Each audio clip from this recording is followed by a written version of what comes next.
राम राम जी। तो दोस्तों आज हम जपजी साहब जी के एक और पुत्र शब्द की व्याख्या करेंगे। गावे को विद्या विक्रम विचार।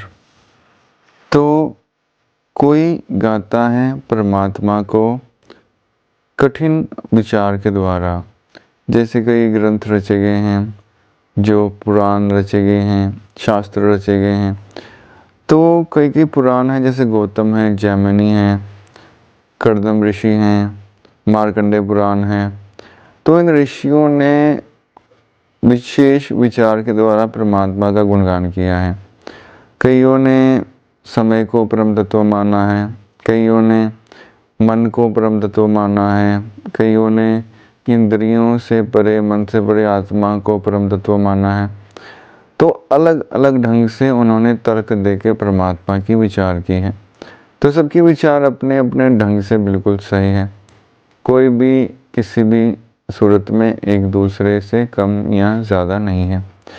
लेकिन अगर उन ग्रंथों को हम पढ़ेंगे, पहले तो वो संस्कृत भाषा में है, जो भाषा आज की संस्कृत से काफ़ी भिन्न है।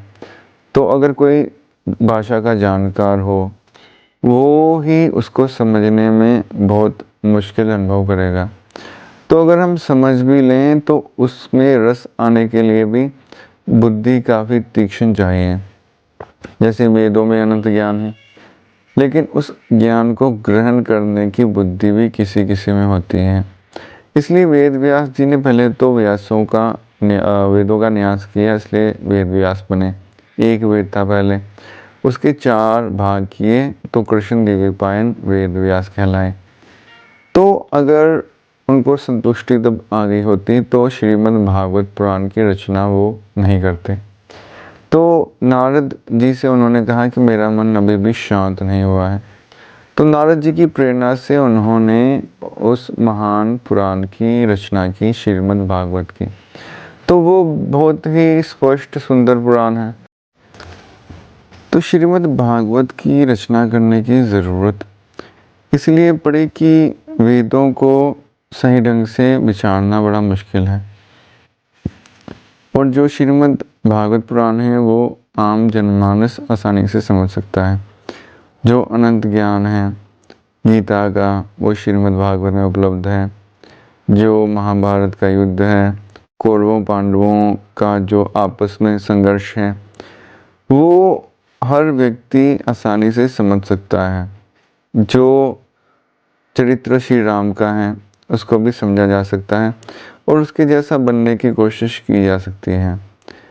तो जो साधारण जनमानस की समझ में आ जाए, ऐसे ग्रंथों की ज़रूरत महसूस हुई वेद व्यास जी को, तो उन्होंने उनकी रचना की।